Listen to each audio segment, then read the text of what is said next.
नमस्ते। Easy notary के साथ अपने डिजिटल सफर की शुरुआत करना अब और भी आसान है। आइए देखते हैं कि आप अपना अकाउंट कैसे बना सकते हैं। सबसे पहले हमारी आधिकारिक वेबसाइट easynotary.co.in पर जाएं। शुरुआत करना बहुत आसान है। यहाँ टॉप राइट कॉर्नर में दिए गए लॉगिन बटन पर क्लिक करें।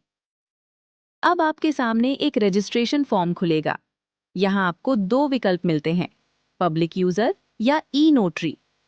और यदि आपका अभी तक कोई अकाउंट नहीं है तो घबराएं नहीं। साइन इन बटन के ठीक नीचे आपको क्रिएट अकाउंट का विकल्प मिलेगा।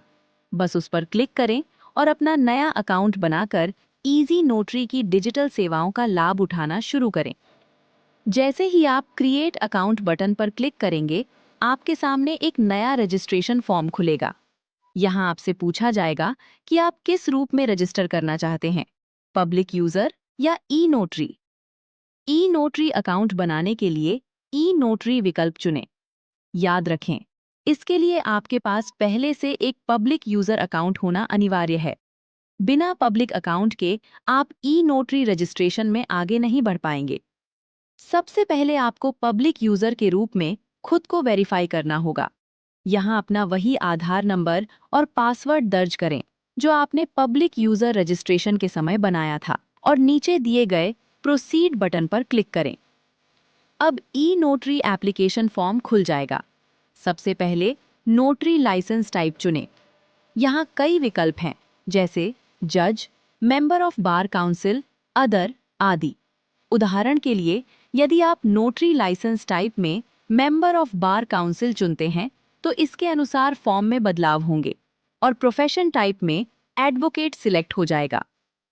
अब अपनी अपॉइंटिंग अथॉरिटी चुनें।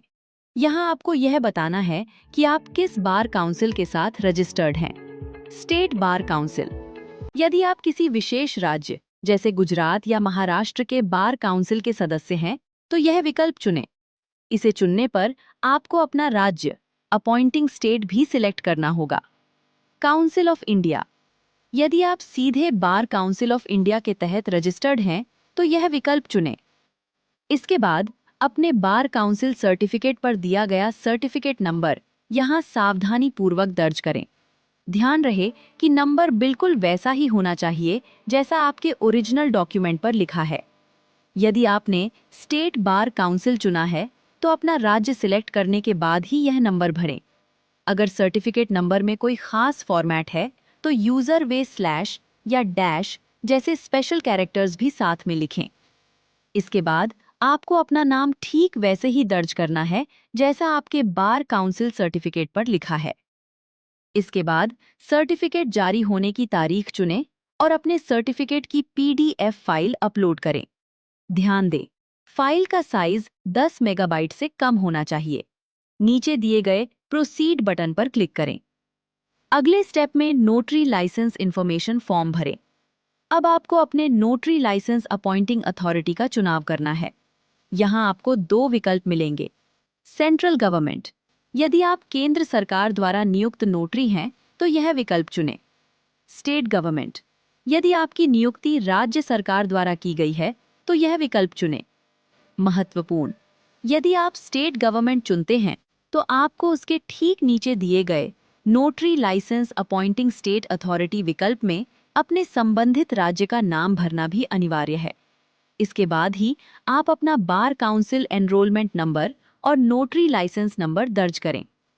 इसके बाद आपको अपना नाम ठीक वैसे ही दर्ज करना है जैसा आपके नोटरी लाइसेंस पर लिखा है। अगला महत्वपूर्ण स्टेप है अपने कार्य क्षेत्र का चुनाव करना। वर्क स्टेट, सबसे पहले उस राज्य का नाम भरें जहां आप अपनी सेवाएं देना चाहते हैं। वर्क डिस्ट्रिक्ट, राज्य चुनने के बाद संबंधित जिले का चुनाव करें। वर्क एरिया अलाउड, यहाँ आपको वह वर्क एरिया दर्ज करना है जो आपके नोटरी लाइसेंस में स्पष्ट रूप से लिखा गया है। ध्यान दें, यहाँ वही जानकारी भरें जो आपके ओरिजिनल लाइसेंस में दी गई है। अब अपने नोटरी लाइसेंस की वैधता दर्ज करें। यहाँ आप अपने लाइसेंस की इशू डेट दर्ज करें। यहाँ आपको अपने लाइसेंस की एक साफ पीडीएफ फाइल अपलोड करनी होगी। ध्यान रखें, फाइल का साइज 10 मेगाबाइट से ज्यादा ना हो। सब कुछ चेक करने के बाद प्रोसीड पर क्लिक करें। अब हम अंतिम स्टेप पर हैं। अपनी पहचान के प्रमाण के लिए आपको एक लाइव फोटो लेनी होगी। सबसे पहले अपना कैमरा सिलेक्ट करें और टेक फोटो बटन पर क्लिक करें। सुनिश्चित करें कि आपका चेहरा साफ दिखाई दे रहा हो। इसके बाद अपने ई नोटरी अकाउंट के लिए एक सुरक्षित पासवर्ड बनाएं। याद रखें, आपका पासवर्ड स्ट्रॉन्ग होना चाहिए, जिसमें कम से कम एक अपर केस, एक लोअर केस, एक नंबर और एक स्पेशल कैरेक्टर होना जरूरी है।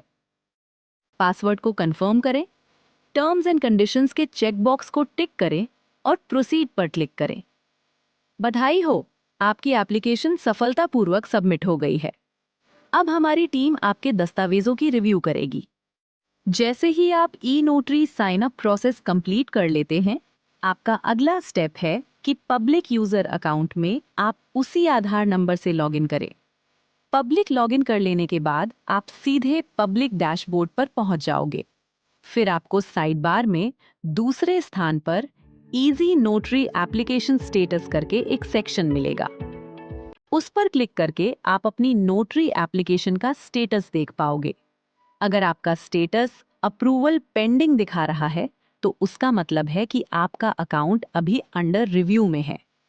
लेकिन अगर आपका स्टेटस रिक्वेस्टेड रीसबमिशन बता रहा है, तो उसका मतलब है कि आपने कुछ गलत जानकारी भरी है या आपने दस्तावेज गलत सबमिट किए हैं। तब आपको उसी पेज में नीचे एक फॉर्म मिलेगा। उसमें आपको नोटरी साइन अप पर आपके द्वारा दी गई डिटेल्स मिलेगी। उसमें कुछ फील्ड्स अप्रूव्ड मिलेगी, कुछ फील्ड रिजेक्टेड मिलेगी या फिर कुछ फील्ड रीसबमिट के लिए मिलेगी। आपको ध्यान से सब कुछ चेक करके सटीक जानकारी भरनी है। फिर जो भी इंफॉर्मेशन को रीसबमिट के लिए पूछा है, उसे ध्यान से भरे। जो भी डॉक्यूमेंट को दोबारा भेजने के लिए कहा है, वो डॉक्यूमेंट की फील्ड रिक्वायरमेंट को चेक करके उसी हिसाब से डॉक्यूमेंट अपलोड करें। अगर आपको अपनी लाइव फोटो दोबारा लेने के लिए पूछा है, तो वो फोटो ठीक से ले, फिर फोटो को सबमिट करें। अंत में सभी जानकारी एक बार फिर से चेक कर लेने के बाद ही सबमिट बटन पर क्लिक करें।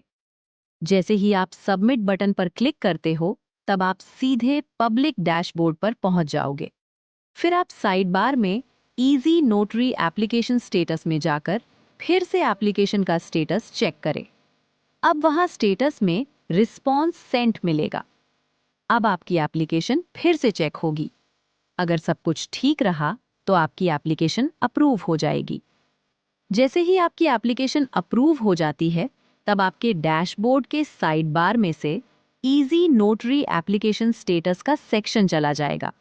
फिर उसके बाद ही आप ई नोटरी अकाउंट से लॉगिन कर पाओगे।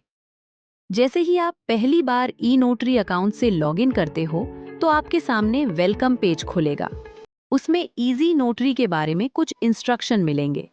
उसे ध्यान से पढ़ने के बाद नीचे दिए गए नेक्स्ट बटन पर क्लिक करें।